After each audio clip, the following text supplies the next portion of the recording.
la dhinta waa waajib muqaddas ah kaasaan noo ballanay diinta waataan ka baxa inaan waxaan asaga hayno iskaga dhaca inaysan jirin hada wabillahi tawfiiq kaasaan noo ballanay diinta waataan ka baxa inaan waxaan asaga hayno iskaga dhaca inaysan jirin anuu afar kala gali ma hayo sideeta isla jooga maqlaysa waxa diyaar waahay ina qowris la diriro waxaan diyaar waahay ina jina raasado warbeer ma sheegayna yaa been la sheegay hadda marka wax noo bannaan oon inaan dirirna ahayn total maba harinba wallaahi oo billahi tallahi sano qoon geedahay ku jiraan annagu waxaan dhaqan geedkii ku jiraan waxaan dhaqan berigii ku jiraan waxaan dhaqan luuqa ay soo marayaan ayagaana ku baaba'aya jabka iyo haziimada iyo argagaxana ayagu ku dambayn doonta waa argagixiso maantay ma ii sheegi kartaan intaad deegaanadaas joogteen 200 oo shabaab qoriysatay ark ilaa min raas kaamboon ilaa raas caseer markay isaga yimaadeen baxda soo weerarayeen waxa laga keenay raas kaamboon ilaa raas caseer meel kastoo shabaab jooga laga keen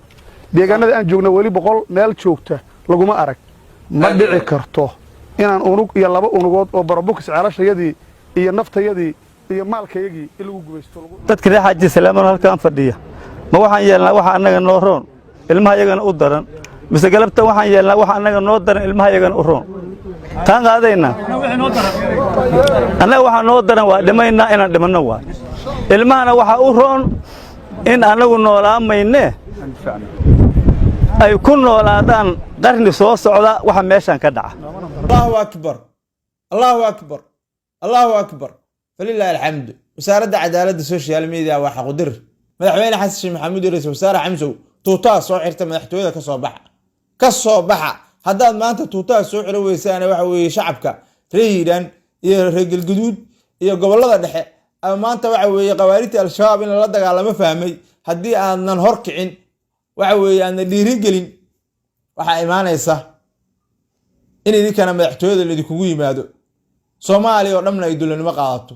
ma sha Allah Soomaaliyeey rajadu waa fiicanta madaxweyne xasan sheekh maxamuud waxaan leeyahay iyo ra'iisul wasaare xamse madaxtooyada ka soo baxa tuutaa xirta maanta fursada jirta shacabkii Soomaaliyeed waxa ay fahmeen in qawaarita al-shabaab la dagaalamo shacabkii diyaar u ahayna weeraraan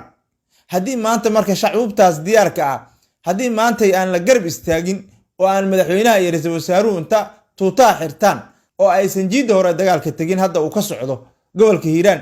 iyo gobolka Galgaduud aysan tagin shacabka waxa weeye isku dhaarsaday ku afaraystay inay dagaalamaan qawaarita al-shabaab ay iska dulqaadaan haddaan madaxweyne xasan sheekh maxamuud iyo ra'iisul wasaare xamse inta tagaan aysan horkicin haddii aan xildhibaanada ka soo jeeda deegaanadaas aysan ayaguna horkicin aysan jiida tagin inta tuutaa xirtaan waxa imaanaysa shacabku inay waxa weeye niyad jabaan dadku waa shacab dawlad ma ahan waxay u baahan yihiin in la garab istaago waxay u baahan yihiin hubka in la siiyo waxay u baahan yihiin in dhiirigelin helaan waxay u baahan yihiin in la isku duwo la isku agaasimo waxay u baahan yihiin saraakiil hogaamisa in loo sameeyo oo ka saacida qaabkii oo la dagaalami lahaayeen wuxuu waa shacab waxaa leeyahay madaxweyne xasan sheekh maxamuud iyo ra'iisul wasaare xamse filla Soomaaliya oo dhex jiiftaan oo aad tiraadaan qawaarista la soo afjaro shaqayn mayso maanta waxaa loo baahan yahay madaxweyne xasan sheekh maxamuud iyo ra'iisul wasaaruhuba inay waxa weeye jiida hore tagaan ay dadka dhiirigeliyaan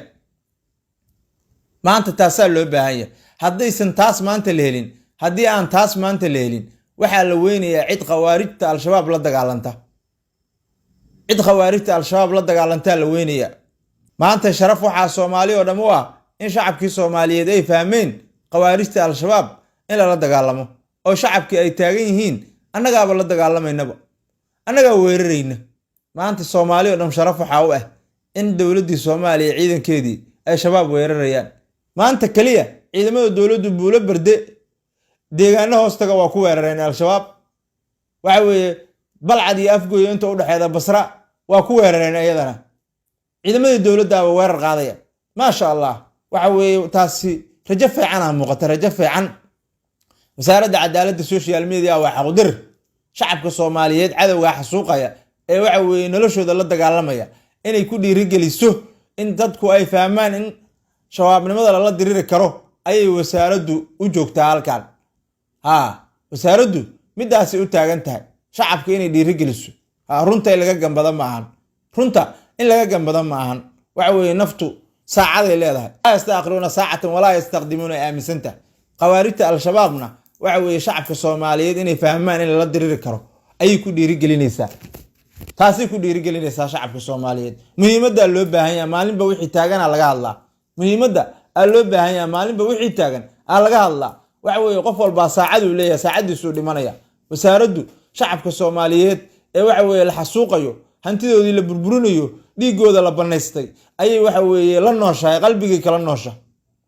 wayna dhiirigelinaysaa waxa ayna fahamsiinaysaa shacabka Soomaaliyeed in khawaarijta al-shabaab la dagaalamo daawade waan ku dareemi karaa waxa laga yaabaa xitaa inay commentiga ka xishoonayso like ina muuqaalkan saarta ka xishoonayso ina si shargareysa ka xishoonayso saacada dhimanayso ilaah baa qoray meesha ku dhimanaysana ilaah baa qoray naftaada al-shabaab gacantooda kuma jirto ilaahay gacantiisa ku jirta taas aamin dadkaaga dhiirigeli cadawgan iyo fikirkan umada Soomaaliyeed lagu xasuuqayo lagu gumaadayo ee aan caruur saqiir ciroole xayawaanka bahaayinka xoolaha waxa weeye aan ku noolnahay aan u ogolayn nolol ee waxa weeye ceelashi biyaha ka gubaya isgaarsiintii ka jaray cadawga in la dagaalamo shacabkaada ku dhiirigeli aduguna qaado go'aankaas tuulada aad joogto iyo degmada aad joogto la dagaalan janna ku galaysaa jannadii agtaada timid bishaaro waxaan kuugu bishaareynayaa application-ka Baysi waxa uu ka caawinayaa inaad ehelkaaga lacag u dirto adigoo jooga gurigaaga iyo goobtaada shaqada loo diraha lacagtu waxay ugu dhacaysaa telefoonkiisa gacanta Baysi waxaad ka heli kartaa App Store-ka iyo Play Store-ka